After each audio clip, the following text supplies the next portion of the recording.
கர்த்தருடைய பரிசுத்த நாமத்திற்கு மகிமை உண்டாவதாக. தொடர்ச்சியாக நாம் சிந்திப்போம். 4ஆம் அதிகாரம் 3ஆம் வசனத்திலிருந்து வாசிக்கிறேன்.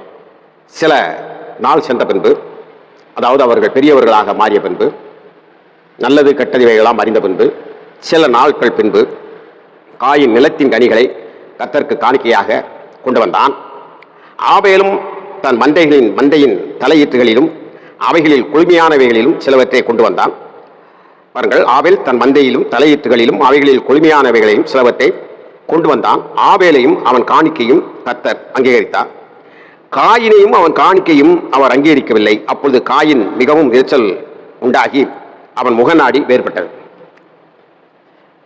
அன்புக்குரியவர்களே, இந்த இடத்தில் நாம் பார்க்கிற பொழுது காயின் அவன் நிலத்தை பயிரிடுறபடினாலே, ஒரு விவசாயியாக இருந்தபடினாலே, நிலத்தின் கனிகளிலே, நிலத்தினுடைய விளைந்தவைகளிலே, இவைகளில் காணிக்கை அவன் கர்த்தருக்கென்று படைப்பதற்கு அவன் கொண்டு செல்கிறான். அதே நேரத்தில் ஆபேல் தன் மந்தைகளில் தலையீற்று முதலாவது ஈண்டது எது என்று தெரிகிறது. அவைகளிலும் கொழுமையானவைகளை எடுத்துக்கொண்டு கர்த்தருக்கு காணிக்கை அவன் கொண்டு செல்கிறான். இந்த இடத்திலே நாம் சிந்திக்க வேண்டியது என்பது சொன்னால், காணிக்கை படைப்பதிலே பல விதங்களில் இருக்கின்றன, பல விஷயங்கள் இருக்கின்றன. இதை முதலாவது இந்த காணிக்கை விஷயத்தை நான் உங்களுக்கு சொல்லிவிட்டு தொடர்ந்து சத்திரத்தை சொல்லுவேன். காயினை ஏன் ஏற்றுக்கொண்டார், ஆபேலை ஏன் ஏற்றுக்கொள்ளவில்லை, இது நம்முடைய வாழ்க்கையில எப்படி நடக்கின்றன? ஏனென்றால் காயினால் அவன் எதைத்தான் கொண்டு வர முடியும்? நிலத்தின் கனிகளை கொண்டு வர முடியும். ஆபேல் தன்னுடைய வருமானத்தில் அவன் அந்த ஜீவன்களை கொண்டு வர முடியும், குட்டிகளை. இவைகளில் ஒரு பெரிய குற்றத்தை நாம் காண முடியாது. ஆனால் காணிக்கை படிக்கிறவர்கள் இன்றைக்கு எப்படி இருக்கிறார்கள் என்பதுதான் மிக முக்கியம்.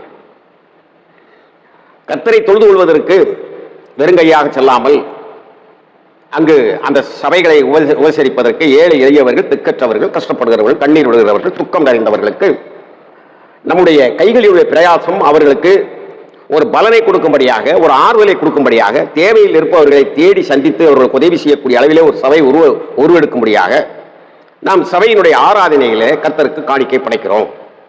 அதான் மிக உண்மை.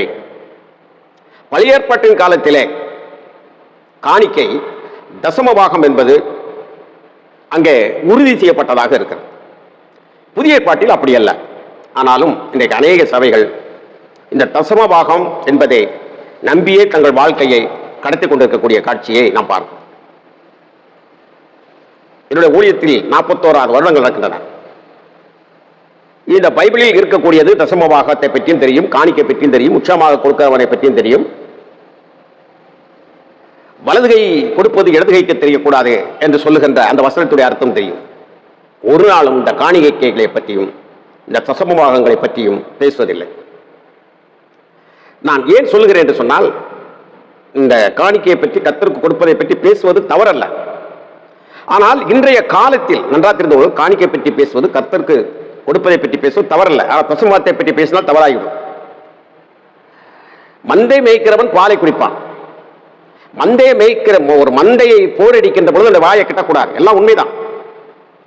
ஆனால் ஒரு ஊழியக்காரனுடைய, ஒரு சபையினுடைய பிரதானமாக இருக்க வேண்டியது என்ன என்றால், வசனத்தின்படி இயேசு கிறிஸ்துவை அவன் ஏற்றுக்கொள்ள செய்வதற்கு நாம் என்னென்ன பிரயத்தனங்கள் செய்ய வேண்டும், அவன் இயேசு கிறிஸ்துவினுடைய அந்த நற்கிரிகளை போல தொடர்ந்து அவன் வாழ்ந்து வருவதற்கு நாம் என்ன செய்ய வேண்டும், அதை அவனுக்கு சொல்லிக் கொடுக்க வேண்டும், ஆலோசனையாக நாம் இருக்க வேண்டும். முதலாவதாக இந்த வேதத்தை நாம் கற்றுக் கொடுப்பதற்கு முன்பாக நாம் வேதாமமாக இருக்க வேண்டும். இந்த வேதத்தை மறுபடியும் தெரிந்து கொள்ளுங்கள். இந்த வேதத்தை நான் ஒரு மனிதனுக்கு கற்றுக் கொடுக்க செல்கிறேன் என்றால், முதலாவதாக நான் ஒரு வேதாகமமாக இருக்க வேண்டும், கர்த்தருடைய சத்தியமாக இருக்க வேண்டும். என்னுடைய கிரியைகள், என்னுடைய வாழ்க்கைகள், என்னுடைய சிந்தனைகளுடைய பார்வைகள், இவைகள் எல்லாம் அவருடைய சத்தியமாக இருக்க வேண்டும்.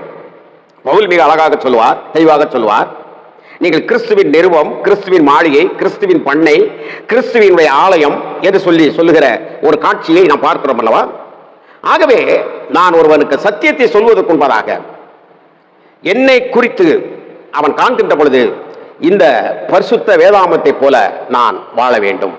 அதை மனதில் வைத்துக் கொள்ளுங்கள். இரண்டாவதாக, இந்த வேதாமத்தை நாம் அவர்களுக்கு கற்றுக் கொடுக்க முடியும். என்றால் ஒருவன் என்னை ஏற்றுக்கொள்ளவில்லை என்றால் நான் சொல்லுகிற சத்தியத்தை அவன் ஏற்றுக்கொள்ள மாட்டான். எவ்வளவுதான் நான் கரணம் பாய்ந்தாலும் கூட அவன் கைதட்டி சிரித்து விட்டு அவன் பாட்டு போய்கொண்டே இருப்பான். ஆக இப்படிப்பட்ட காரியங்களை நீங்கள் மனதில் வைத்துக் கொள்ள வேண்டும். இப்போ இந்த இடத்துல ஒரு மனிதனை கர்த்தர் ஒரு இடத்தில் வைக்க அவர் தீர்மானம் கொண்டால் நாம் இயேசு கிறிஸ்துவையும் அவருடைய சத்தியத்தையும் அவர்களுக்குள் விதைக்க வேண்டும், அவர்களை கிறிஸ்துவுக்குள் வளரச் செய்ய வேண்டும். இது நமது பிரதான கடமையாக இருக்கிறது. இப்படி இருக்கிற பொழுது இயேசு கிறிஸ்துவை ஏற்றுக்கொண்டால் என்ன நடக்கும்? அவரிடத்தில் வந்தவர்கள் ஒருவரும் வெட்கப்படவில்லை, அவரை நோக்கி பார்த்தவர்கள் வெட்கப்படவில்லை. இது நமக்கு மிக முக்கியம்.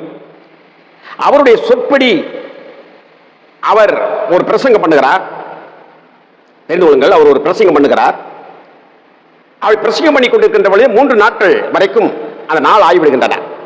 அப்படி ஆகிய பின்பு அவர்களை அனுப்புகிற பொழுது நடைபெறுகின்றது என்றால் கூட்டம் கூட்டமாக உட்கார்ந்திருக்கிறார்கள், குடும்பமாக உட்கார்ந்திருக்கிறார்கள்.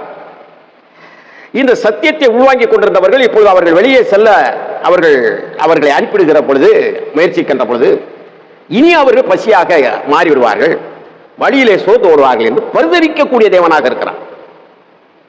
நம்முடைய பிள்ளை இருக்கிறார்கள், அவர்களை ஒரு வெளியூருக்கு அனுப்புகிறோம் என்று சொன்னால் ட்ரெயினில் அல்ல பஸ்ஸில் அனுப்பி வைக்கிற பொழுது நாம் என்னென்னலாம் கொடுக்குறோம் நல்லா யோசித்து பாருங்கள்.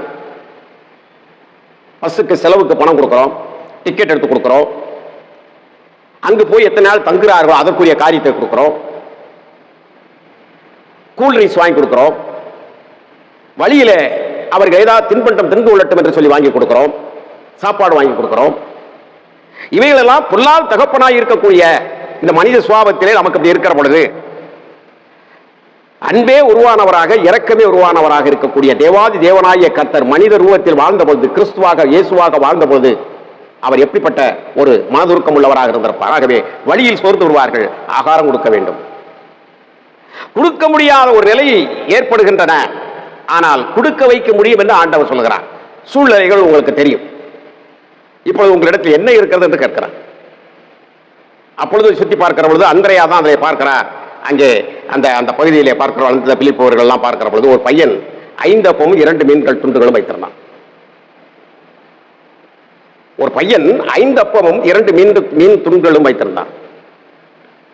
கேள்வி இப்படி எழுப்புகிறது. இப்ப பதில் இப்படி வருகிறது. இங்கே ஒருவன் இருக்கிறான், ஒரு சிறு பையன் இருக்கிறான், அவனிடத்தில் 5 அப்பங்கள் 2 மீன்கள் இருக்கின்றன. இங்கே நீங்கள் ஒரு பெரிய பிரம்மாண்டமான ஒரு சத்தியத்தை நீங்கள் அறிந்து கொள்ள வேண்டும் என்பதற்காக நான் பிரயாசப்படுகிறேன். தனது பிரசங்கத்தை கேட்டுக்கொண்டு இருக்கிறவர்கள் வெறுமையாக போகக்கூடாது என்று கிறிஸ்து நினைக்கிறார் என்றால், அவரை போல மாறத்தக்கதாக நாம் மனிதர்களை செய்கிற பொழுது அவர்கள் நம்மீது எவ்வளவு உருக்கமாக அவர்கள் இருப்பார்கள். உண்மையிலே அவர்கள் இயேசு கிறிஸ்துவை ஏற்றுக்கொண்டு விட்டால் நம்முடைய குறைவுகளில் அவர்களும் பங்கெடுத்து நாம் நிறைவாக வாழ்வதற்கேற்ற காரியங்களை விசுவாசிகள் செய்வார்களா செய்ய மாட்டார்களா? இயேசு கிறிஸ்துவை விடவா எனக்கு பெரிய அறிவு இருக்கிறது, ஆற்றல் இருக்கிறது, என்னுடைய பேச்சில் இருக்கிறது? அவரையே அவர்களுக்கு கொடுக்கிற பொழுது இந்த கர்த்தரா இயேசு கிறிஸ்துவை ஆதாயப்படுத்திக் கொள்ளத்தக்கதாக தங்களை தியாகமாக நமக்கு அறிவித்த இவர்களுக்கு நாம் என்ன செய்ய வேண்டும் என்று செய்வார்களாவா? அதற்கு மாறாக நீங்கள் கொடுத்தால் ஆசீர்வதிக்கப்படுவீர்கள், நீங்கள் கொடுத்த ஆசீர்வாதம் நீயே வச்சு போய் அந்த ஆசீர்வாதத்தை. இதில் இருக்கக்கூடிய ஒரு சரியான ஒரு சத்தியத்தை நான் உங்களை விளக்கி சொல்லுகிறேன். நாளைக்கு பார்ப்போமா? எப்படியே நாளைக்கு போறது, நீங்களும் நாளைக்கே கேட்கிறேன் அப்படிங்கிற மாதிரி அப்படித்தான் தெரியுது. தெரியட்டும், காலம் சமீபமாக இருக்கிறது.